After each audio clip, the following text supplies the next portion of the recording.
Ay magandang hapon po sa lahat.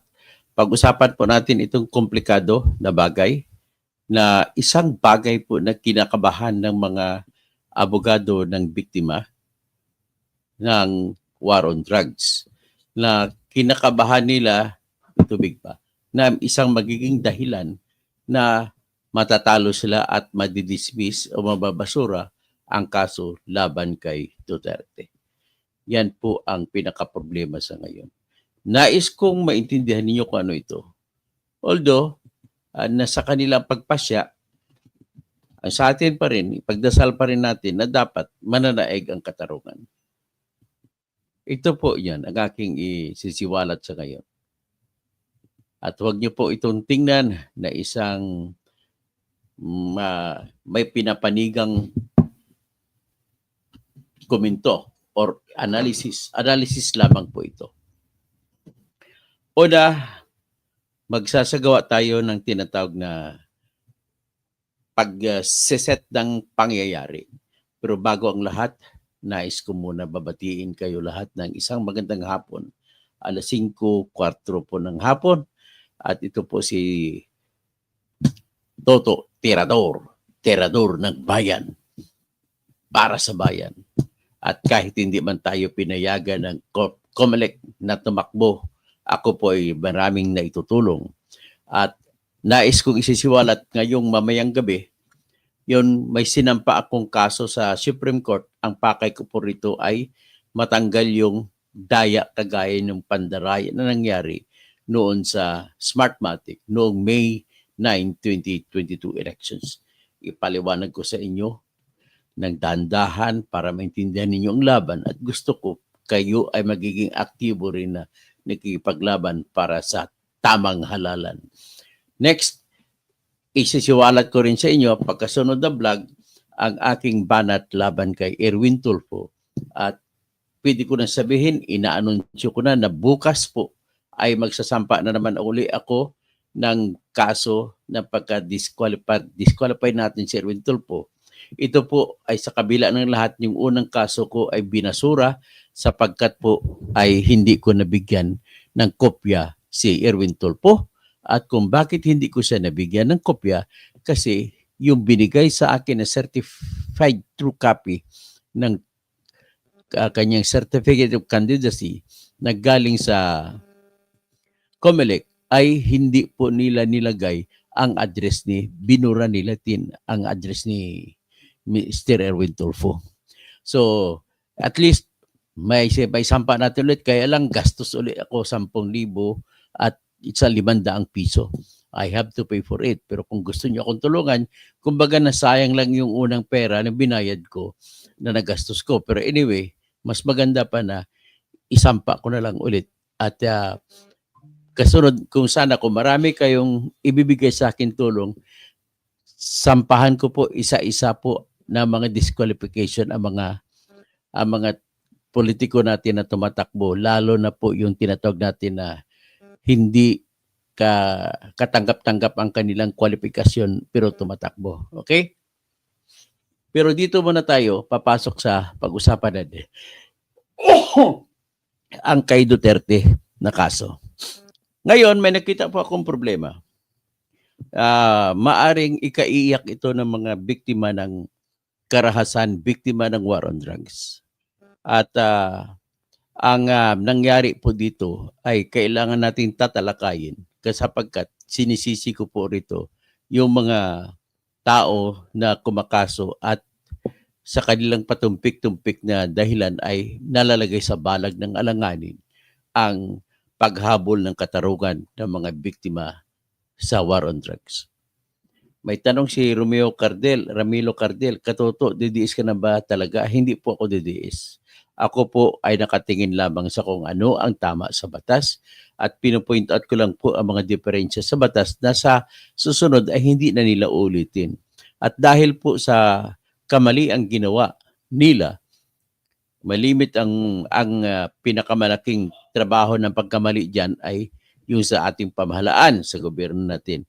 At ang isa pa ay yung pagpapaluap ng mga nagreklamo doon sa ICC. Kaya bakit nangyari ganon? Ito po ay dahilan naman po sa walang follow-up at dahil doon sa walang follow-up na delay at dahil sa delay, mawawalan na po ng otorisasyon o jurisdiction ang ICC sa paglilitis kay Digong Duterte. So yan, pinupointat ko lamang ito para maintindihan ninyong issue. Magdadasal tayo pare-pareho para makakuha ng katarungan ang dapat makakuha ng katarungan. Ganun lamang po ang ating pakay dito. Wag niyo po akong sabihin na makadidiis sapagkat lamang po medyo na pabor kay Duterte itong aking sinisiwalat na kamalian.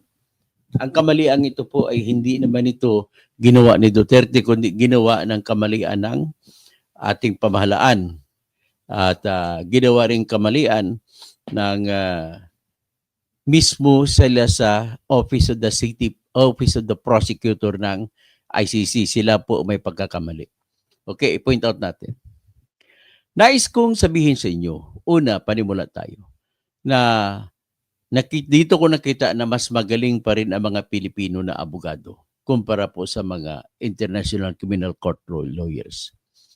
Bakit ko nasabi? Dahil po sa kapabayaan ng International Criminal Court Office of the Prosecutor, malalagay po sa balag ng alanganin at delikado, mas malamang po mababasura ang kaso ng mga biktima ng war on drugs laban kay Duterte. Yan po ang aking kinakabahan o kinakatakutan. So, dahil po dyan, ipakita ko sa inyo yung diferensya. Magbibigay po ako ng timeline kung paano nangyari ang lahat. Okay? So, bago ang lahat, nais kong babatiin si Julao, Arnold Lalas, Dr. Toto, kailan kayo makabalik si Pangulong Duterte sa Pilipinas? Hindi ko na po masasabi yan, pero nasa ano na yung pangyayari na yan. Kung titingnan natin, depende sa takbo. So, bring PRRD home, mahinang defense and jurisdiction, sabi ni Attorney Libayan. Mahinang defense and jurisdiction. Dito nyo makikita na malakas ang jurisdiction na depensa. Ipapaliwanag ko sa inyo kung bakit. Reggie Baduya, Boss Idol Toto, pa-shoutout naman dyan, Idol po kita. O Reggie, asan ka pa kayong Reggie?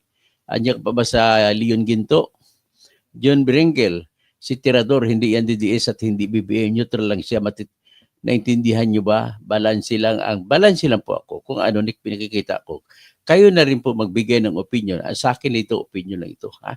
So Ben's Vlog, share, good day. Hana Zelia Channel, totoo yan, magaling lahat na diskarte, lalo na sa pagsagot sa filosofiya. Mataas ang isip, magaling magpapalusot o palusot. Dito nyo makita na magaling talaga Pilipino ng mga abogado. Ipapakita ko sa inyo kung bakit. So, John Berenguel, Camila Cardel, tapos Rosemary Reginan, sa Toto, sampa rin daw kaso ni Attorney Guanzon laban kay Speaker. Siguro kukontakin ko si Rowena Guanzon kung paano yan, iba-vlog ko siya. Rosemary Reginan, maayong hapon Toto. Presperes, mayap agad panapon. So, naimbag na malim sa mga kabsat ko, yan mga sa Ilocos region, kay Marmy Cabuñas Bautista na principal ng San Fabian, Pangasinan, naimbag na malim. Mamaya mag-live tayo mamaya. Ito si Marmy Bautista, principal po siya sa San Fabian 2 Integrated Sped School na talagang biktima siya ng karahasan ng mga kurakot diyan sa DepEd. Sinampan pa siya ng libel ni Dr. Vivian Luz Pagatpatan diyan na Superintendent ng Division 2 ng Pangasinan. Bioinsekto, padayon lang Sir Toto. Okay, ito ako po ulit si Toto Tirador, tirador ng bayan. At ang titirahin natin kung anong pangyayari at ilalatag ko sa inyo at kayo magbigay ako ng opinion ko at nasa inyo rin po kung anong opinion ninyo. At least bago kayo magbigay ng opinion, nakikita nyo na po ang pangyayari. Importante ang detalye ibibigay ko sa inyo ay totoo, hindi po fake news. Okay? Mag-umpisa tayo sa tinatawag na magtatanong, kailan ba sinampa ang kaso o tawag na komunikasyon ng grupo ni ex-Senator Antonio Trillanes sa ICC? Sinampa po nila yan, yung mga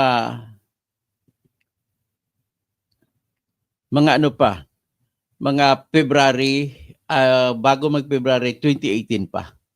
So, ito po ay natatandaan ninyo, kinuha niyang abogado doon si Attorney Sabio na nag-withdraw at ang sabi niya hindi daw siya nabayaran ng pera ni Antonio Trillanes sa pagsumiti ng kaso, pagsagawa ng kaso na kung saan ang testigo nila noon ay iisa lamang, si Edgar Matubato. So sinampa nila ito, ang tutok nila ay mas marami ang aligasyon o kwento patungkol sa Davao Death Squad.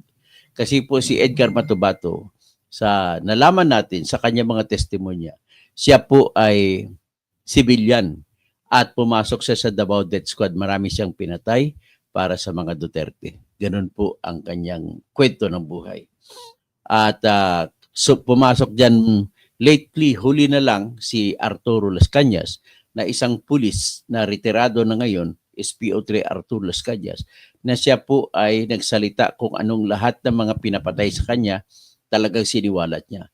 So with that, nakikita naman natin ngayon na yung mga dating kriminal ay nabuksan ng isip, siguro tawag sa konsensya. So ngayon, dahil doon,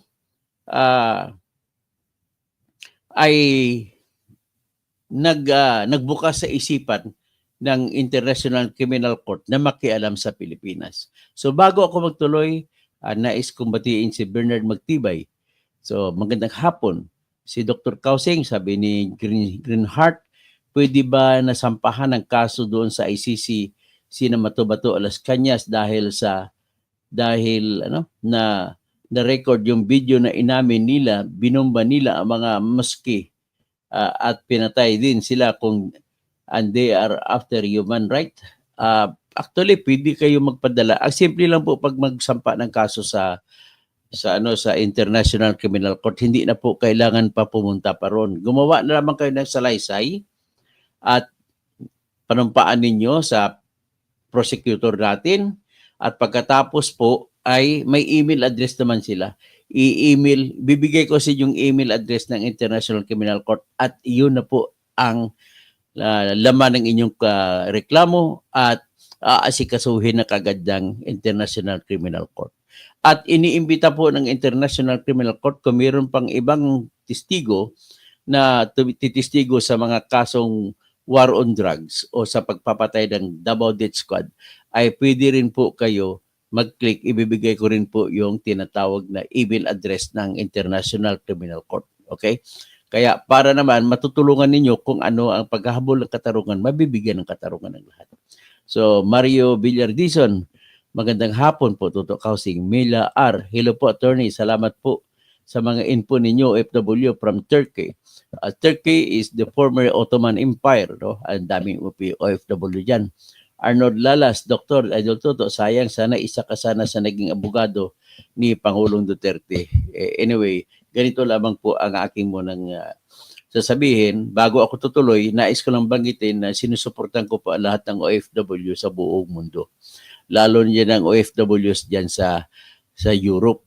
Pag sinabi ko Europe, kasama ng Italy, kasama yung France, kasama yung Germany, kasama yung United Kingdom, kasama dyan Belgium, kasama dyan ang Poland, kasama sa Switzerland, kung saan yung aking kaklase na si Yang Verhilia Tan. Hindi ko na alam ang apelido niya. Ang kanyang asawa ay sa Switzerland at kaklase ko yun sa Cornell High School. No? Meron pa dyan sa Norway, meron pa dyan sa Sweden, sa Finland, dyan sa Iceland, sa napakaraming ganun, sa Ukraine, kasama din ang Ukraine sa Europe at Russia. So, Yan po, ito yung mga binubuo ng European Union na kung saan sila po ang majority na bumubuo ng International Criminal Court. Okay? So, si Regent Ford, magandang hapon. No? Si Presperis, safe po kaya ang pagbubuto online? Safe din po ang pagbubuto online. Naniniwala ako. Kasi yan din ginagamit sa Amerika, sa USA. So, Rosemary Reginan, Sir Toto, naniniwala ako sa GABA or karma kapag pinairal mong dahas sa pag-aresto parang kasala, hindi iniisip ng Marcos administration ano ibubunga na ginawa nila. Kala nila tatahimik na lang ang taong bayan. Rogelio Kakatapado, umalis ka na ba sa Bunyog? Ang actually medyo hindi pa ako umalis. Pero hindi ko lang alam. I will just update you later on. John Bicaldo, naku, hindi na kita ibubuto. Kala ko may prinsipyo ka dati, kinakampanya kita ngayon. O wag mo na ako po ibuto. So, hindi naman ako kandidato na po. John Bicaldo, hindi naman po ako, inalis naman ako ng COMELEC. So wala tayong magagawa. So bring PRRD home against yan si Atty. Toto sa IJK at against din sa illegal arrest kay Digong. Don't confuse. Tama po yan. Wala lang tayong tinatawag na illegal na ginagawa. Okay? John Bicaldo, makinig po kayo. Ha? Okay, ganito. Number one, nang pumunta sila ni Antonio Trillanes doon, ay nagkaroon ng attention na binigay yung prosecutor ng International Criminal Court na walang iba kundi si Fatou Bensouda. So si Fatou Bensouda, nag-anunsyo siya noong February 2018 at sinabi niya na bubuksan niya na ang eksaminasyon. Ang tawag eksaminasyon, iba yun kaysa investigation. Buksan niya ng eksaminasyon sa extrajudicial killings at patayan na nangyari sa Pilipinas. So sa March 18, dahil na tunugan naman ni Digong na ganoon mag-imbestiga at inanunsyo na mag-imbestiga, ang ginawa naman ni Pangulong Duterte noon ay winidraw niya ang Pilipinas bilang kasapi sa International Criminal Court. Kaya nagpadala siya ng sulat sa United Nations Secretary General na kung saan ay sinabi sa sulat na nagwi-withdraw ang Pilipinas bilang kasapi ng International Criminal Court. O di kaya kasapi sa Rome Statute na tinatawag. So, tandaan niyo March 17, 2018 ay natanggap ng United Nations Secretary General's Office ang pag-withdraw ng Pilipinas mula sa International Criminal Court or Rome Statute. Tandaan niyo mga petsa na yan. Ulitin ko lang March, lista ko para hindi tayo magkamali. February 2018 ay nag-anunsyo officially si Prosecutor Fatou Bensouda na umpisahan niya ng examination sa kasong IJK at saka pagpatayan sa Davao. Okay. Tapos, March 2018, March 17 to be exact, ay nagsumiti ng withdrawal si Digong Duterte sa United Nations Secretary General's Office. Tandaan nyo yung petsa na yan. Balikan natin mamaya. Napakahalaga po sa ating diskusyon yan.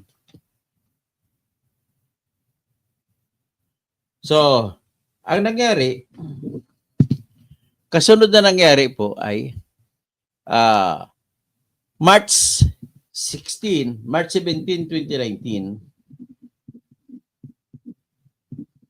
ay epektibo na ang withdrawal. Ibig sabihin ng withdrawal, epektibo na po ang pag-aalis ng Pilipinas sa ICC. So, ibig sabihin, isang taon mula nung nagsampa ng tinatawag na pagbawi ng ating pagiging kasapi sa ICC. So, March 17, 2018. Next, ano nangyari kasunod? June 2021 ay nagsampa ng motion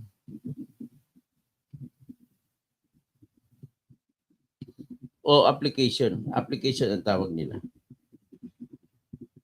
Ang OTP. Ang ibig sabihin ng OTP, Office of the Prosecutor ng ICC.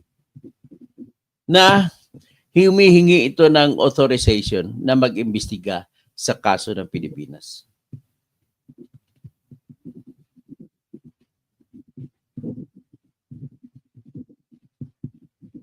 So, tingnan mo. Ang klaro dito po ay June 2021 ay nagsampa ng application si Fatou bin Sauda na humingi ng authorization na mag-imbestiga siya sa mga patayan sa Pilipinas. Kasama na dyan yung patayan na nangyari sa Davao mula noong November 1, 2011 at kasama na ang patayan na nangyari nung siya presidente na hanggang March 16, 2019. Okay? So, ibig sabihin, kailan sila nagsampa ng humingi ng application? June 2021 na. Ilang taon yan mula nung nag-umpisa ng examination? 2018. February 2018. At ilang taon ang lumipas nang magiging epektibo wala na ang Pilipinas sa International Criminal Court? March 17, 2018, wala na po ang Pilipinas. Hindi na membro ng International Criminal Court. Tapos, nagsampa. Bakit umabot ng 18 plus 3 years mahigit. 3 years mahigit ang inabot bago nakapagsampa si Prosecutor Fatou bin Sauda na humingi siya ng authorization para magsagawa ng investigasyon sa kaso ng Pilipinas. Tandaan nyo, 3 years. At nung panahon na sinampa, ang paghingi ng authorization ay hindi nakasapi ang Pilipinas sa International Criminal Court. O anong sasabihin natin dyan? Bago ko magbigay, babatiin ko muna yung aking mga dito.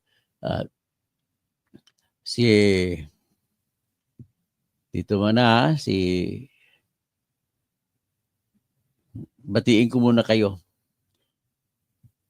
Upbearing PR. Tapos si Andrew Escalante, natatawa si Andrew Escalante. Florence B. DDS ka rin pala. Hindi po ako DDS. Nasa batas lang po ako nakatingin. Kung mali po batas, mali ang batas po aking pinupuna. Hindi po ako nakatingin sa tao, por tao. Hindi rin po ako anti-BBM, hindi rin ako pro-BBM, hindi rin ako anti-DDS, hindi rin ako pro-DDS.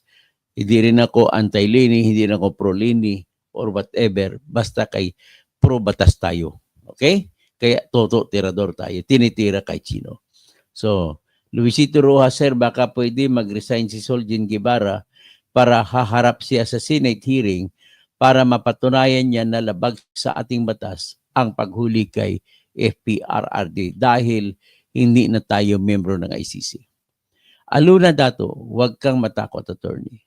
O ipagdasal natin sa Diyos na ang pinakamaganda ay ibibigay sa Pilipinas at mga Pilipino. Regine Ford, saludo ako sa attorney sa pagiging balanse sa pagtingin mo sa mga problema sa Pilipinas. Aluna dato, huwag kang matakot, attorney. Nagsabi ka lang natutut, wala kang pinapanigan. Salamat po. Rosemary Reginan, 2019, hindi na tayo sakop ng ICC. To be exact, Rosemary, March 17, 2019, hindi na po tayo sakop ng ICC. So, Regine Ford, bilib ako sa tapang na Attorney Kausing, hindi siya typical na Pinoy na bias ang pagtingin sa mga sitwasyon. Si Big Cat, lagi mong dinidiscuss ang karapatan ni Digong pero di mo dinidiscuss kung paano palakasin ang demanda ng mga libo-libong biktima ng AJK. Alin ba ang mas importante sa iyo? Bago natin i-discuss yan, Big Cat, yung mga biktima, tapusin muna natin po ang issue sa jurisdiction para mailagay natin sa konsensya ng bayan, ito po ang inyong naging biktima at pinapabayaan ninyo. At lagi po tayo nakamasid lamang sa mga tao, sa mga leader, bakit hindi sa batas na ginagawa ng mga leader natin. Kaya lagi tayong nagbubuto ng mga tao na walang kwenta.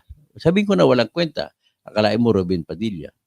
Lito Lapid, Bong Revilla, si Willie Revillame, mataas pang kwan, si mga Ben Tolpo, Rafi Tolpo, sino pang iba na mga hindi marunong gumawa ng batas, kumbaga kung ano-ano lang pinagsasabi. So as I said, ito si Brother Kausing kahit pink, at least consistent siya at kung tama ipagtanggol, pag mali batikusin. Ganon po tayo. Rogelio Kakatapado, totoo pa naman bang presidente lang ang nag-withdraw sa ICC? Hindi nadadaan sa Congress. Ang tanong kung tama ba ang pag-withdraw, kasi si Duterte lamang nag-withdraw po. Sinubmit niya. Ngayon, nagkaroon po ng labanan. Nagsampa po ng kaso sa Supreme Court. Yung grupo ni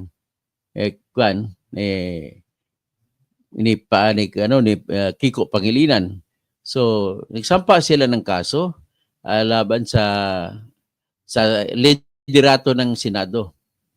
O sino pa? Kung sino pang liderato ng Senado, ang liderato ng Pilipinas. Nagsampa sila ng kaso, ang kini-question po nila, dapat hindi kilalanin ang pag-withdraw ni Duterte ng Pilipinas mula sa International Criminal Court. So ano ngayon ang naging desisyon ng Supreme Court? Nagdesisyon po, Rogelio Kakatapado, ang ating Korte Suprema na wala na tayong magagawa kasi tinanggap na ng International Criminal Court ang pag-withdraw. So madalit sabi, sinabi ng ating Supreme Court na kailanganin ang pagpayag ng mga 2/3 na senador para payagan ng pag-withdraw. Pero dahil pinayagan na, tinanggap na ng International Criminal Court ang pag-withdraw, ay moot and academic na ang kaso. Kaya yan pong dahilan kung bakit naaprubahan ang pag-withdraw ng Pilipinas sa pamamagitan ng pag-withdraw ng Pilipinas na ginawa ni Digong Duterte. So kita mo kung gaano katoso si Mr. Digong Duterte at ang pakay niya diyan ay sa totoo lang para hindi masasakop ng International Criminal Court ang mga pagpatay ng tao na may sangkot sa droga. It's either tulak or HBT o di kaya mga addict. Andun pa rin ako sa aking proposisyon na maling-mali po yan at dapat managot kung sino man ang mananagot ang papanagutin na may sala sa pagpatay ng mahigit sinasabi nila 30,000 katao ang pinatay. Hindi po yan mapapatawad ng pagpatay dyan. Pero siyempre, kailangan din natin alamin kung sino ang pumatay at siyan dapat parusahan. At sa pagkakaso rin po, may tinatawag na may authority ba ang korte sa paglilitis? Kaya dito, nakakalungkot po. Nakikita ko po, wala na pong authority ang korte ng ICC sa paglilitis para kay Digong Duterte. Okay? Ulitin ko lang mga petsa. February 2018, nag-anunsyo ang Office of the Prosecutor na eksaminin na nila ang mga pangyayaring patayan sa Pilipinas. Mula pa noong November 1, 2011 hanggang nang nag-anunsyo, wala pang hangganan, wala pang limitasyon. Tapos noong March 17, 2018, nag-anunsyo si Mr. Duterte na nagsumiti siya ng pag-withdraw doon sa Secretary General's Office ng United Nations. So, base sa Article 127 ng Rome Statute, sinasabi na kahit sinong bansa nakasapi ng International Criminal Court o Rome Statute na siyang gumawa, batas po yan na gumawa o bumuo sa International Criminal Court, ay mayroong 1 taon pa mula nung araw na dineposito ang pag-withdraw, 1 taon pa para maging epektibo. So nung dineposito ng March 17, 2018, naging epektibo na hindi na tayo member ng ICC noong March 17, 2019. 1 year.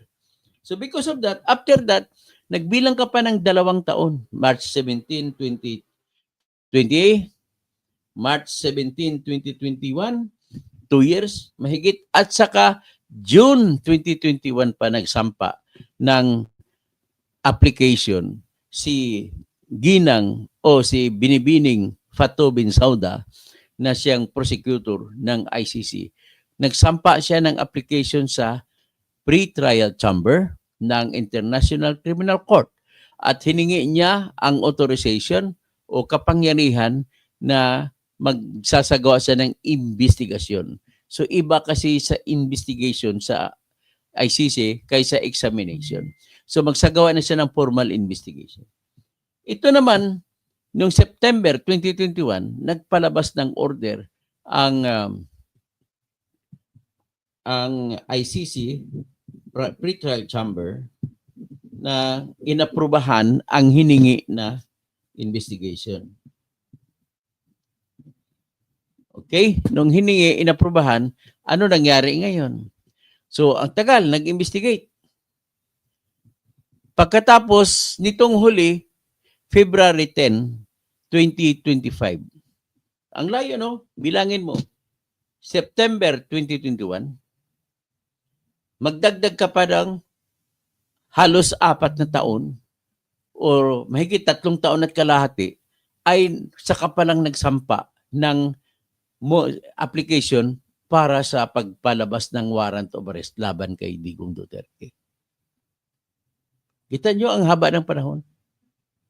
Ulitin natin ang petsa. February 2018, nag-anunsyo si Fatou Bensouda na prosecutor ng ICC na examinin niya yung patayan sa Pilipinas. March 17, 2018, nagsampa si Digong Duterte ng withdrawal ng Pilipinas mula sa Rome Statute. So March 17, 2019, naging epektibo ang pagiging withdrawal at hindi nakasapi ng ICC ang Pilipinas. Tapos, June 2021, or mahigit 2 taon, bago magiging final na hindi na tayo membro ng ICC, saka pa lang nagsampa ng application for authorization para mag-investigate ang Office of the Prosecutor. Ibig sabihin, ilang taon po ang lumipas? Mahigit 3 taon. Mahigit 3 taon. Sa totoo lang, 3 taon, napakahabang panahon yan para sabihin mo mag-excuse ka. So, sino may kasalanan dito? Ang number 1 may kasalanan dito si Fatou Bensouda. Ang Office of the Prosecutor ng International Criminal Court na may kasalanan dito. Dapat kasi sinampa nila bago mag-final ang withdrawal ng Pilipinas mula sa ICC. Hindi po yun ito kagaya ng Burundi. Yung kaso sa bansang Burundi ay October 25, 2017, at October 27, 2017, magiging final ang pag-withdraw ng Burundi na bansa mula sa ICC. Pero sinampa ang paghingi ng investigation ay October 25, 2 araw bago mag-expire, bago ang membership ng Burundi mula sa International Criminal Court. Pero sa kaso ng Pilipinas, nag-expire ang membership natin noong March 17, 2019. Nagsampa, 2 taon pa ang tumakbo nung nagsampa ng aplikasyon para i-investigate ang mga patayin sa Pilipinas. Noong June 2021 na lamang. Ito kinakatakutan ko. At ito na rin ang kinatatakutan ng lahat. Mismo si dating, kahit dito ko nasabi mas matalino ang Pilipino, mismo si dating Chief Justice ng Supreme Court ang nagsabi na delikado. Delikado. Sinasabi niya, pag ito ang argumento na gagamitin ng abogado ni Duterte, delikado. Ipakita ko muna basahin natin yung sinulat ni dating Chief Justice Artemio Panganiban. Sabi niya, pivotal issue in Duterte's ICC case. O ito, si dating Chief Justice Artemio Panganiban.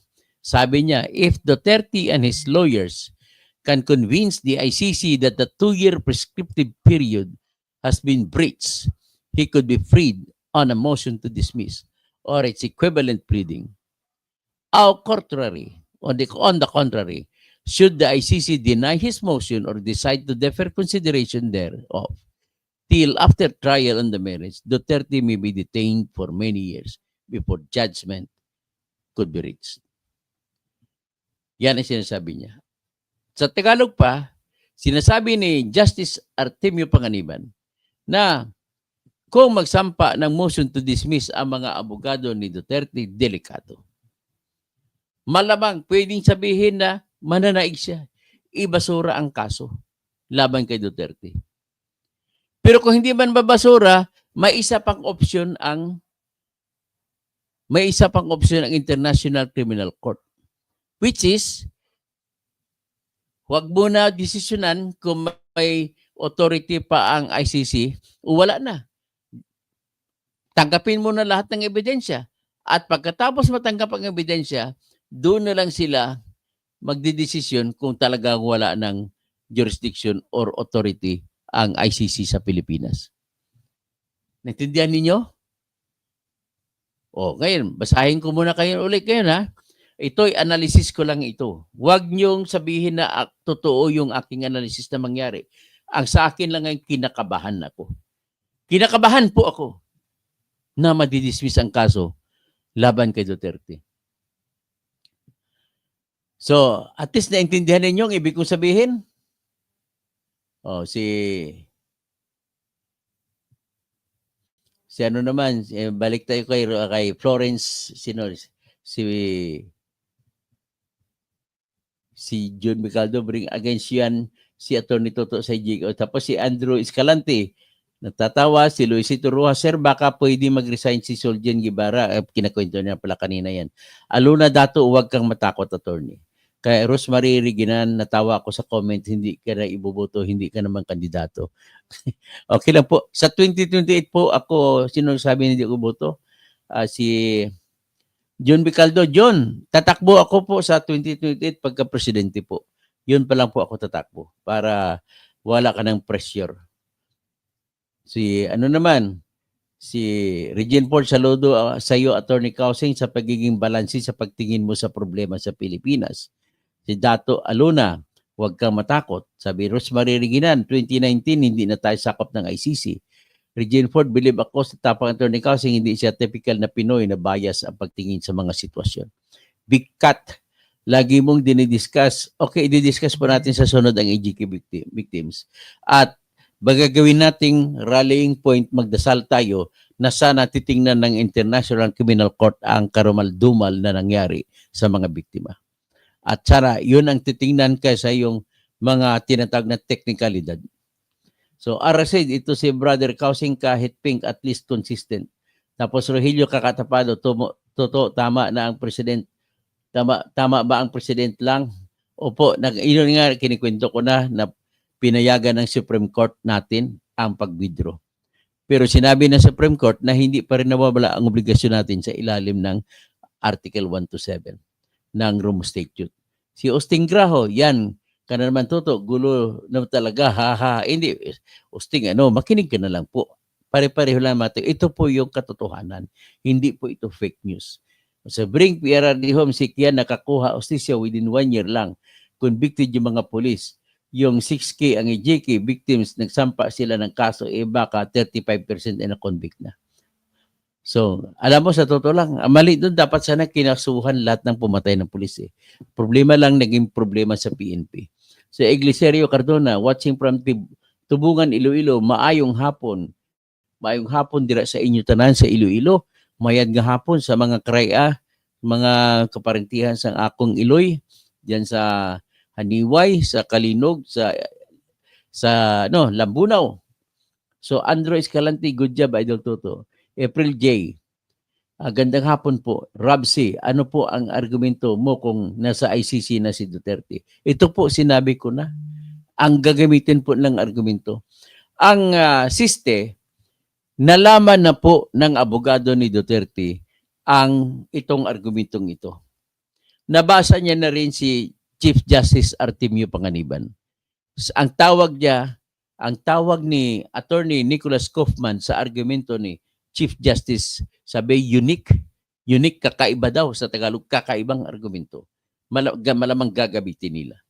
Kasi ano pa bang ibang argumento? Mamaya na tayo kung ano ibang argumento. Azel Villaflor, last na pagbati, sir, o Azel, Rogelio Kakatabado, tuloy-tuloy lang para sa katotohanan. D, apostrophe, Big Cat, ano mas importante sa iyo? Matuto sa batas o magiging bias? O Eduardo Galimba, maganda po ang public discourse. Pili Pondado, attorney, huwag mo nang pansinin ang mga tao na pinaglalaban ng mga namatay na addict. Mga bayaran niyan sila. Huwag naman siguro, huwag naman natin tawagin bayaran. Wala tayong ebidensya na binayaran. Kasi magiging mahalin natin ang bawat Pilipino kahit kontra man ang kanilang kuro-kuro laban sa atin. O laban sa akin o laban sa inyo. Sabi niya, tapos Helen, wala nga jurisdiction katuto dahil depektibo ang Article 1 to 7 ng Rome Statute. Si Rosemary Reginan, ako both sides, biktima ng EJK, biktima ng addict at milyon na Pinoy maging addict dahil sa droga.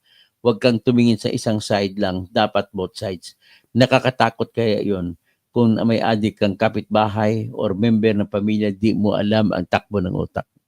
Okay, sa susunod na vlog ko, tatalakay natin ang bawat isa sa mga namatay para maalaala natin sila. So D+, regardless kung kasama pa tayo sa ICC o hindi pa din siya pwedeng dalhin sa the Netherlands kung gumagana naman ang justice system sa Pilipinas na sinasabi ni Miriam Defensor Santiago. Kaya nga ako, I am for the filing of crime against humanity cases laban kay Digong dito sa Pilipinas. Hindi pa nawala ang ating karapatan sa pagsampa ng kaso. Dapat i-file na natin sa Pilipinas. Tapos Big Cat, iba-iba ang interpretasyon sa batas sa ICC. Moot academic na ang pagka-aresto ni Digong. Yung kaso na lang ang tutukan nila. Wala na silang pakialam kahit mag-away-away man ang mga abogado dito. Wonder Mike, maayong hapon. Boto, Toto, Tirador, Kausing. Ben Esdima, attorney mula sa 2011 ang pag-imbestiga. Opo. D+, D apostrophe. Kaya nga bad record ang ICC sa ibang bansa kasi 100 plus nilang members ang kaya lang nila ang mga hirap na bansa ng Afrika. O tama, napansin nyo pa na Afrika lang kinasuhan nila. At ang iba pang kinasuhan nila sa Cambodia, yung mga Hun Sen, hindi Hun Sen, yung mga Pol Pot regime, kinasuhan din nila yan. So, ka-level na ng Pilipinas ang mga bansang Afrika ngayon. So, Andrew Escalante, isa lang gusto nilang maalis mga Duterte sa gobyerno, pati mga vlogger gustong patahimikin. Tapos, Noy Firmase, tanggap na namin anuman ang kasalanan ni Digong Duterte, pero hindi namin makakalimutan ang paghuhudas na Marcos. Naniwala na ako kay Kaper Silapid na magnanakaw at sindikato ang pamilyang Marcos. Si Col Green, purely political last resort ni BBM kahit labag sa batas. Rogelio Kakatapado, Toto, may authority ang ICC dahil tinanggap ang kaso laban kay Duterte. Ito po, tinanggap man, ibang usapin yan. Pero kung patuloy sa pagdidesisyon, bandang huli, pagkatapos na i-invoke ng abogado ni Duterte, dyan po magdesisyon kung talagang wala na o meron pa. Okay? So sa ngayon, masasabi natin may authority pa kasi nakabilanggo na huli. Pero sa ngayon, titingnan natin sa pagpasa ng argumento at hindi na raw aabutin ng September 23, 2025 na may ibalalabas na si Digong. Inasabi nila. Pwede yan kung ako ang abogado. Ngayon pa lang, magsasampa na ako ng motion to dismiss sa dahilan na wala ng authority ang International Criminal Court sa paghawak sa kaso ni Digong. Dahil lampas na po sa pagiging membro, hindi na membro ang Pilipinas nung naghingi ng authorization ang Office of the Prosecutor na magpalabas ng authority na mag-imbestiga. Tapos inaprubahan ang pagbigay ng authority noong September 2021. So lampas-lampas na. So Koy Green, purely political ang last resort ng BBM kahit anong labag sa batas. Si Annalisa Soyman, kaya sa Pinas, walang disiplina ang mga kriminal dito sa Middle East, takot gumawa dahil pag lumabag, bitay kagad. Ginagawa kaya dito tahimik. Diyan sa Pinas, nagpapatay ang mga kriminal, kawawa kaluka. Oo, matindi sa Saudi, no? Marami silang takot sila. Kasi wala silang pakialam, bitay kagad kung may kasalanan. So D plus, si MDS ICC lawyer, yan. Pero siya ba mismo nagsabi last option ang ICC? Pwede lang sila makialam pag hindi na functional ang justice system sa Pilipinas. Anyway, huwag ka maglala. Pwede pang musampa ng kaso laban kay Duterte kahit mabasura yan sa International Criminal Court. So, Annalisa Soyman, kaya sinasabi nung amo namin ang Pilipinas, daming rapist, kriminal. Tapos, bring Iparardi home. Pinupursige ng ICC si Duterte dahil sa backlash ng paglabas ng warrant against Netanyahu at Putin. So, Fortunato Buhonsia, sa madaling salita, kulong si Torre. Rabsi, mas maniwala ako sa sinabi ni Justice Antonio Carpio. Ay, nasa iyo yan kung maniwala ka na sa kanya. Ay, you are open to that. Pero kung ako, hindi naman ako naniniwala sa argumento ni Antonio Carpio. Pasensya na rin po. So, Christian Natyu, hello, Atty. Toto, you're a fair person for a clear understanding of ordinary Pinoys, not like the present government officials that are all misleading. Okay, talking about misleading. Misleading po sila ni ex-Justice Antonio Carpio. Misleading sila ni ICC accredited lawyer Joel Butoyan. Misleading ito si University of St. Lasal, Bacolod College of Law na si Dean Ralph Sarmiento. Bakit misleading? Ganito po yung aking dahilan kung bakit misleading. Nagsasabi sila na hindi natitingnan ng ICC ang katotohanan na illegal ang aresto. Sapagkat daw po ay hindi na obligado ang Pilipinas sa pagsunod sa tinatawag na Article 59 ng Rome Statute. Dalawang dahilan nila. Yan ang unang dahilan nila. At ano ba ang sinasabi sa Article 59 ng Rome Statute? Ang sinasabi po doon ay ganito, kapag nahuli mo ang isang tao gamit ang International Criminal Court warrant of arrest, kailangan dalhin ka agad sa competent judicial authority. At ang ibig sabihin ng competent judicial authority ay korte. Wala na pong iba. So ngayon, ang katwiran naman nila ni ex-Justice Antonio Carpio, pero ibig sabihin, mamaya na, balik mo na ako doon sa hindi nila dinala sa korte si Duterte. Bagkos kung ako tanungin mo, doon pa lang illegal ng aresto. Kasi hindi nila dinala sa korte si Duterte. At ano ba ang pakay ng batas ng International Criminal Court? Bakit ipapadala sa korte? Para maisiguro na mabigyan ng karapatan ang taong inaresto. At ang karapatan na meron si Duterte doon ay karapatan na siguraduhin ng korte na lehitimo or certified copy o totoo na talagang may warrant of arrest na nilabas ang International Criminal Court.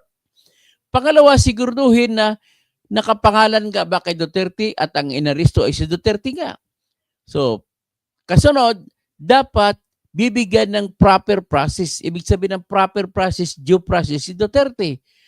So, pangatlo, sinabi sa paragraph 2 ng Article 59 ng Rome Statute na nagsasabi, kailangan igalang ang karapatan ni Duterte. Hindi dinala. Ang ginawa nila, kinarga nila sa eroplano. So, isa pa, pangatlo, paragraph 3 ng inuutos ng Article 59 para mabigyan siya ng pagkakataon na magsampa na kung anumang petisyon para sa kanyang pwede siyang humingi ng piyansa. Baka hingi ba ng piyansa? Na-i-vlog ko na po ng isang araw na pwedeng humingi si Digong Duterte ng piyansa. Anong dahilan? Sapagkat po sa Pilipinas na batas, sa Republic Act 9851, ang parusa po sa crime against humanity ay 20 years lamang. So, pwede siya manghingi ng piyansa sa ilalim ng Section 13, Article 3 ng ating Konstitusyon na nagsasabi ang sinuman tao na kinakasuhan ng mga kaso na hindi naman ang parusa ay reclusion perpetua, life sentence o kamatayan ay pwede makahingi ng piyansa. Ganun lang kasimple. So, ngayon, ano naman ang dahilan nila sila ni Antonio Carpio, sila ni Ralph Sarmiento, sila ni ICC lawyer Joel Butoyan, pati si Dean Mel Santamaria. na sasabihin lang hindi na daw applicable ang Article 59 dahil matagal nang hindi member ang Pilipinas. Wala silang binigay na katwiran. Iyon lang sinabi, hindi na member. Pero hindi nila pinaliwanag paano pa sabihin na hindi obligado tumupad ang Pilipinas sa Article 59 kung sinasabi naman sa Article 27, 1 to 7 ng Rome Statute na ang lahat ng kasapi ng ICC na humiwalay ay may obligasyon pa rin na makipagtulungan sa ICC kung ang pag-usapan ay ang mga pangyayari sa panahon na ang Pilipinas ay kasapi pa. Kasapi pa ba ang Pilipinas? Patungkol doon sa mga war on drugs, sa mga pinatay sa war on drugs sa Davao? Yes, kasapi. So, ibig sabihin, kung kasapi, kung ako tanungin mo, ang argumento ko, dahil may obligasyon pang Pilipinas makipagtulungan, obligasyon niya rin ang magdadala kay Duterte sa korte. Yan ang aking katwiran. Ano naman ang katwiran nila ni Duterte, ni Antonio Carpio, nila ni Mel Santamaria, Attorney Mel Santamaria, magaling na abogado yun, di niya sa Far Eastern University. Ano naman ang ginawang katwiran ni ICC lawyer Joel Butoyan at saka si Dean ng University of St. Lasal College of Law na si Rob Sarmiento? Wala. Wala silang binigay na dahilan maliban sa pagsasabi na hindi na kasapi ang Pilipinas sa ICC kaya hindi na pwede daw obserbahan o sundin ang utos ng Rome Statute sa Article 59. Ako, may katwiran ako. Yung Article 1 to 7, sila wala. So, yan po kaya hindi ko naniwala sa kanila. O, balik tayo ha. Tatawagin ko muna kayo. So, Robert Ramos, patalinuhan na lang sa galing ng mga abogado. Analisa Soyman, pag ang Pinoy hinatulan ng ibang bansa, sinasabi alam naman na labag, bakit ginawa? Ano ba? Dahil sa politika, sinasakyan ang mga kalaban para lang mawaldas ang mga para na yang winaldas lang sa kasusulsol. Si Lirina Bustos, sa Lotoy Attorney, tunay kang abogado kahit na disbarka ng Supreme Court. Issue at hindi tao ang content mo. Valerie Serna, Analisa Soyman, paano madisiplina ang mga kriminal kung ganon kahit ang mga naglilingkod ang kasabwat, lalo na yung mga birtugo. Regine Ford, Sexto Kamingi, Alyansa ni Kawatan, Ferdinand Marcos sa Pilipinas. Francisco Reyes, kawawa ka naman idol, mabubulok na si Dugong sa Iwahig, sa Hague. So, Sam Palok, ano na ba ang nangyari sa kaso ni Capercy? Tumatakbo pa rin po, nagtatago si Bantag at hindi man lang inaaresto ni Nicolas Torre. At kaklase siya ni Jean Pajardo na general, na spokesman ng PNP. Hindi nila inaaresto. Fortunato Junior Bahunswa, baka makulong si Torre. Sigurado po, delikado siya. Robsy, nanood ka ba sa sinabi ng ICC? Sa ICC kung ano ang cover ng pag-imbestiga nila, nagsimula po ng 2010, 2013, ng mayor pa si Duterte. Hindi po pwede 2010, Robsy. Dapat 2011 lang ang pag-imbestiga. November 1, 2011 po. Kasi ilan po naging member ang Pilipinas sa ICC. At hindi lang po hanggang 2013, kundi pagka-mayor, tama ka, hanggang pagka-mayor yan. Pero hanggang sa paging presidente niya noong March 16, 2019. Yan ang iniimbestiga nila. Okay? Salamat po, Rabsi, sa iyong opinion. May clarification lang ko binigay. Tama naman siya, may clarification lang ko binigay. Bring PRRD home. Yan din ang content ni Atty. Libayan, pero sabi mahina ang jurisdiction ang gagamitin na kasi informal at wala sa rules. Hindi, wag opinion naman ni ginagalang kong opinion ni Atty. Libayan, pero with clarification. Mas importante ang jurisdiction. Iyan po ang panimula sa lahat. Okay? Kung ako tarangin kasi aral na po ako bilang abogado, marami po akong kasong pinanalo base lang po sa jurisdiction. Hindi makapagsimula ang kaso kung walang jurisdiction, walang authority. Ganun lang mo kasimple. Si Crispin Rivera, maya pagat panapon, Dr. Engineer Toto, bunyog kasi mabuhay pa kayo. Pakiboto lang kung wala pa kayong party list, pakiboto nyo po yung bunyog. Elvira E, di po ba nahatulan na pumatay kay Zian? Ang pumatay po kay Kian, hindi po si Kian de los Santos. Ang pumatay sa kanya yung 3 pulis. Yun, nahatulan yun. Pero yung ibang kaso ng pagpatay, hindi po nahatulan. So, tingin ko gagamitin ng defense ang Senate hearing ni Amy. Tapos si Annalisa Zoyman, bakit protektahan ang mga kriminal dahil sa politiko para lang siraan si Duterte dahil sa pansarili dito sa kung saan ikakaganda ng Pilipinas. Si Sherlito Porñas, hindi magre-resign si Guevara, Browner, Bersamin, Anyo at Kibo dahil pag ginawa nila, yan matatanggal din ang 5 o higit pa na mga maipasok nila sa trabaho bilang bargain nila. Manuel Junida, Idol, kumusta? God bless. Elvira A, sa iyo, attorney, anong stand mo? Tama ba ang ginawa ng government natin? Mali po ang ginawa nila sa pag-aresto. Tapos, JR, International Colonial Court, undermines independence of Philippine judiciary and sovereignty of the Philippines as a state. Annalisa Soyman, kahit di epektibo sa war on drugs, sabi na patay may mga nagmamarcha gamit yung mga namatay na di pala namatay sa war on drugs. So Noel Dacara, paano pag na-dismiss si Duterte sa Netherlands? Wala na siyang kaso. Pero dapat kasuhan siya sa Pilipinas. Irene Nobal, attorney, isa lang sinasabi ni Duterte, kapag mag-operation kayo, mag-ingat kayo, kapag manlaban, patayin. O tama, ganun ang sinasabi niya. Konkon Dumado, Rene Montibon, RC Dimol Jr., Jugger Loste Maki, aso nilagay niya ang mga pangalan. Jose Alan Mendez Tebelen. O yun, tinatawag si Attorney Tebelen. Kumusta po kayo? Maria Fidencia Testor, our nation is sick because our politicians are weak and sick, mahina pa sa ulo. Rene Johnson, bigkat i-detail mo ang sinasabi mong libo-libo na matay simula sa 1 hanggang sa sinasabi mo pa libo-libo, pangalan, edad, kasarian, saan nakatira, saan na pagkamatay ng mga libo-libo, narinig mo lang yun sa iba. So deep apostrophe. Para sa mga hindi alam, ang mga kaso na hinahawakan ng ICC ay galing Sudan, Kenya, Congo, Libya, Mali, halos lahat ng Sub-Saharan Africa. So lumalabas, Sub-Saharan na din ang label ng Pilipinas.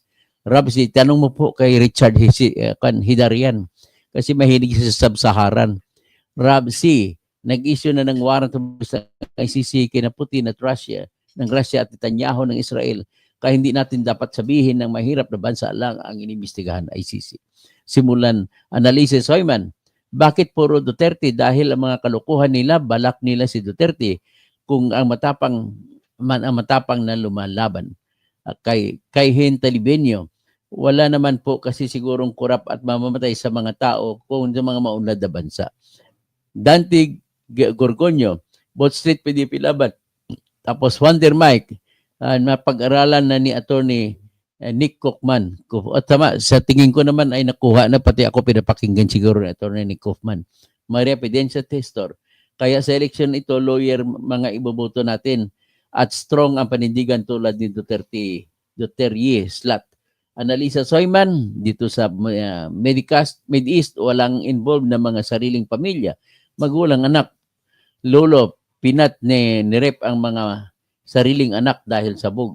Carlita Porñas, sana gayahin ang Romania na pag naitaboy ang isang presidente, lipulin lahat ng pamilya. Gano'n ang ginawa sa kay Chutisco sa nung talo ng mga nagwagi ang mga Romanian rebels, pinatay nilang buong pamilya ng hari. Rabsi, sana mahuli din sila. Ang mahalaga, isyuhan sila ng warrant of arrest. Julius Buna, the power to render judgment is an authority by itself because justice is divine, not just an institution. Mga maganda sinabi mo, Julius. D+, Rabsi, check mo mismo website ng ICC. Sa 32 cases na nandoon, si PRRD lang ang hindi galing sa Africa. Annalisa Soyman, dapat dito tayo sa tama kung saan nakakahiya sa mata o isip ng mag-ibang bansa ang mga krimen na di kaya, Diyos ko, 1 or 2 years, repin kahiya. May Uwente, mali kausing, hindi mag-apply ang Article 59. Ano naman ang katwiran mo kung hindi mag-apply? Ako, may katwiran ako na mag-apply dahil sa Article 1 to 7, okay, ng Rome Statute. Kaya mali po yan pag sinabi mo na hindi nag-apply at ang katwiran mo lang ay hindi nakasapi.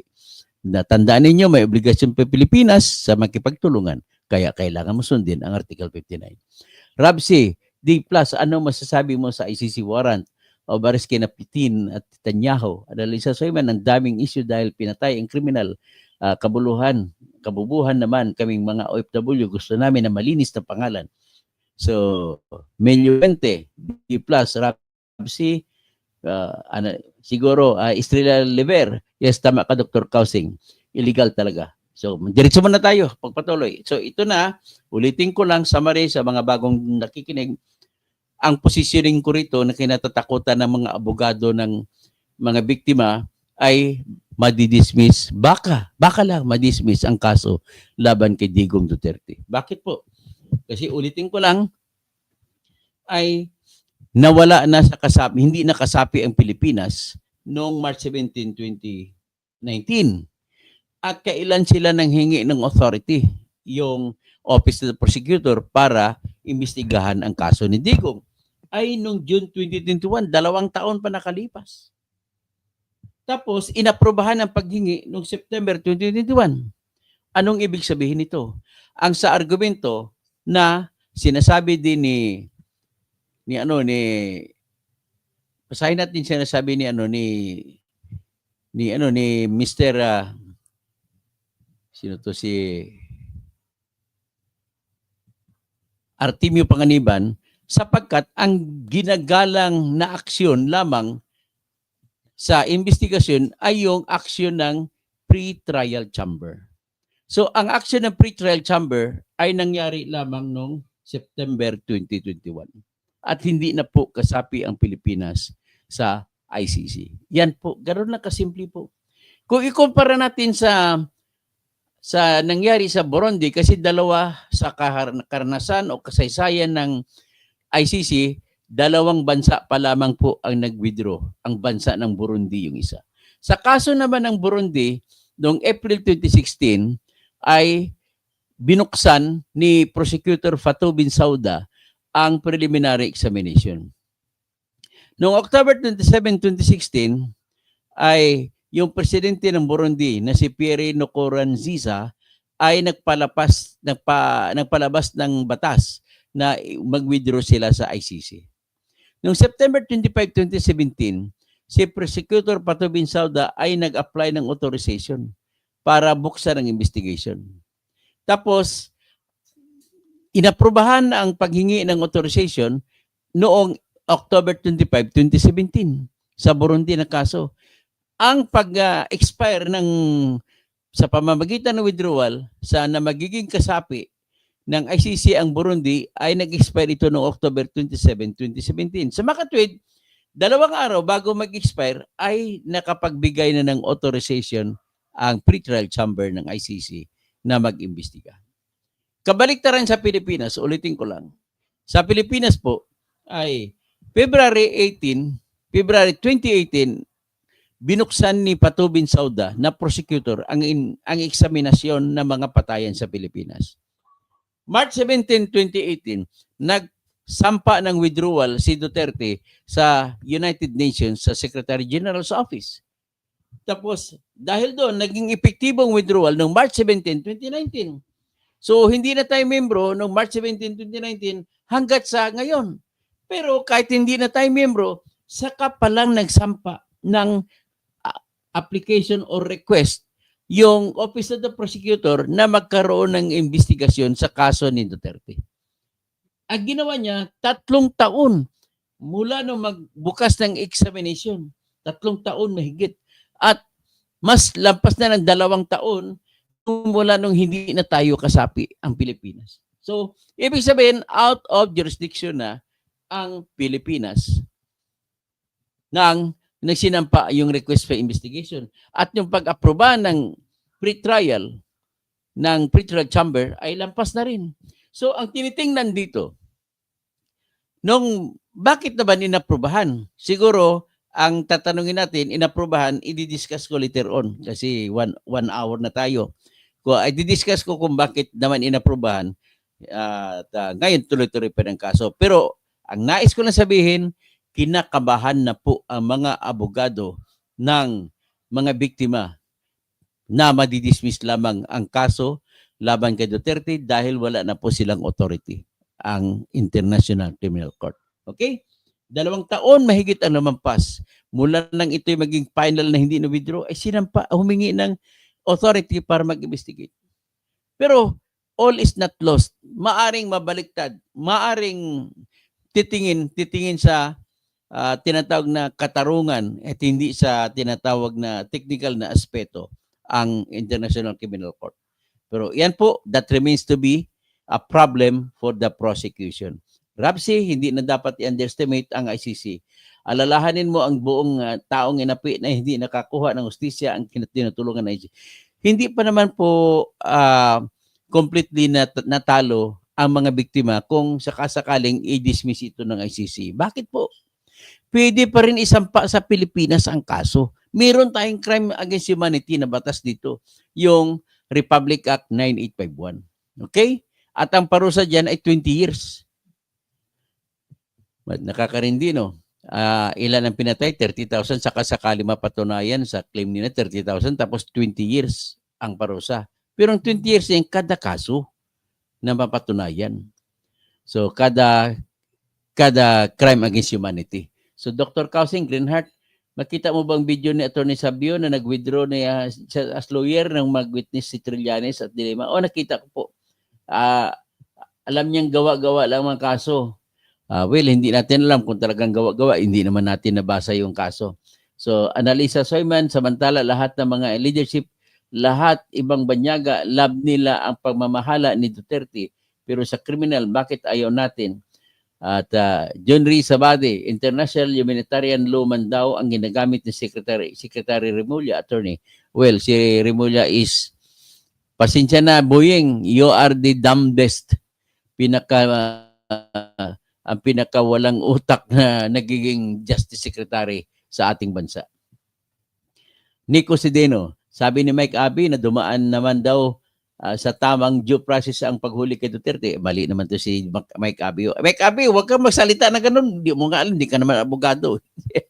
May winte. Si Kaufman, siyempre defense lawyer, kailangan mag-build up ng confidence pero hirap sa paniniwala kasi ang kasong nalunan niya totally iba ang premise kaysa kaso. Ito, basta kani-kanyang isip na tayo. Pero sa sunod, mag-live ulit ako. Si Rabsi, walang kailanganin i-estimate kasi yan mismo ang nangyayari. Sub-Saharan Africa lang kaya nila. Si Noy Pirmasi, bakit ang Maguindanao Massacre hindi nila pinaasikaso sa ICC? Kasi po, nakasuhan naman. Pwede lang pumasok ang ICC kung hindi kinakasuhan ang mga krimen dito sa Pilipinas. Okay? Willa Baliw, saan po miwente paki-Wikipedia po. Kay Hin Televenio, pero paano po attorney identify naman na po siguro na si Duterte ngayong dinala doon sa kanila. So Agustina Morales, no? Sablay na kana naman po. Ganun pa, ibig sabihin hindi mo po naintindihan ang diskusyon kung sinabi mong sablay ako. Pasensya ka na. Rabsi, isa pa. Noong pinadala ng gobyerno natin ang Pinoy sa ICC, yung gobyerno natin ang nag-underestimate. Galaxy, mayap si Silim po watching from Singapore.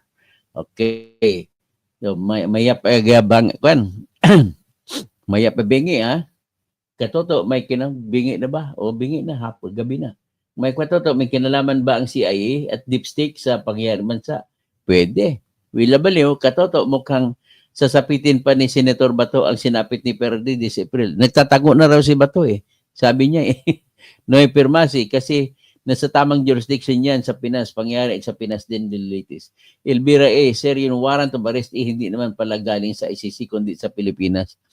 Elizabeth Opinion, magbabalita ka po ba or babati na lang sa subscribers mo? Magbabati na rin ako sa aking subscribers. Bring PRRD home. Kung maglalabas ng warrant against kay Bato, ay pwede na silang mag-file kagad ng habeas. Yun, dapat sana huwag na mangyari yung nangyari kay Digong at pagbigyan ng due process si Bato. Saka sakali, kahit sino pa. Greenhart, Dr. Cousin, bakit nananagot si PRRD na legal man yung war on drugs dahil siya ang Pangulo noon at yan ay plataforma niya during the election. Mamerto Lawrence, ang pagtatanggol sa korap, malamang korap din. Carlito Pornias, hi, salute you, sir. Intelihente ka sa batas from Samar. Okay, maopay nga kunop o maopay nga gabi. Robert Go, Isipin nyo, kung ang tatay nyo, sabihin natin may kasalanan dalhin sa ibang bansa para husgan ng di mo kalahi at maparusahan, hindi ka ba magagalit? Ron Robert Go, kalahi mo yan, di mo dapat gaganyanin. Ruben de la Cruz, hindi ko rin iboto, akala ko bunyog, hindi pala. Wala, hindi naman ako kandidato, Ruben de la Cruz. Iboto lang ang bunyog. Yan ang pakiusap ko. Ron Robert Go, Harry Roque, Villabalew, nag-comment sa noong 2021 kaya dismiss yan. Okay, Rob C, at least naintindihan na ninyo ha. Dahil 2 taon na hindi na member ang Pilipinas, saka palang hiningi ang otorisasyon sa pag-imbestiga, kaya malamang ma-dismiss ito. Dapat ang senator at congressman ay abogado, doktor, engineer, CPA at iba ang professional course para makagawa ng panukalang batas at kaya makipagdebate na kaintindi sa saligang batas. Tama po, dapat ang ganda ng argumento mo. Rabsi, ang layo ng dahilan mo, proseso ang pinag-usapan, yan ang problema sa mga bias minsan. Tama po. Regine Ford, nakakasuka ang mga taong bias, mga taong kayong bebenta ng kaluluwa nila sa kapwa nila. Josie Jose de la Cruz, it is better to have the ICC handle the case because if Duterte is convicted in the Philippines, we will just be given pardon and justice is denied. At saka fair naman talagang ICC. Sa totoo lang, hindi mabidiktahan ni Bongbong Marcos. Cute Titoy, bakit kabahan ang mga abogado ng mga biktima, ang prosecutor ang in charge sa trial? Ang prosecutor in charge sa trial, pero saan manggaling ebidensya? Di sa mga abogado na biktima po. Ganun po yun, Cute Titoy. Villabalew, tapos Rabsi, Tony Villita, hanggat may nabubuhay na Duterte sa mundo, kailangan natin ang proteksyon ng ICC. Ganun ba? Huwag naman. Masyado ka namang sweeping sa generalization. Tapos music lover, hanggang sa opinion lang kayo, ICC ang magdesisyon yan, hindi kayo. Greenheart, music lover, Arnolfo Cabonillas, mababasura nga, walang jurisdiction ng ICC sa Pilipinas. Mamerto Lawrence, kaya tumiwalag si Digong sa ICC kasi alam niya na mapahamak siya. Tama po yan. Siya Lemi Casono. Tapos Dadada, iyakan na. Si Mr. Iyakan na, si Dadada lagi ganun eh. O sige, hanggang dyan na muna tayo at magandang gabi po sa lahat. Maayong gabi sa tanan. Marayaw dum. Tapos maradyaw nga duyom. Okay? Sa mga Cebuano sa Northern Mindanao, maayong gabi kanino tanan. So sa Barm, sa mga Maranao at mga Maguindanao na magra-Ramadan, tapos ng Ramadan, kakain na sila. Kainan na, mga happy Ramadan. Mapya magabi sa inyo lakon, pati sa mga Maredo, sa mga Tausog, sa Basilan, Tawi-Tawi at Sulu. Sa mga Sambuangueño, kay Atty. Rene Bueno, buenas noches. Kay Bad, buenas noches.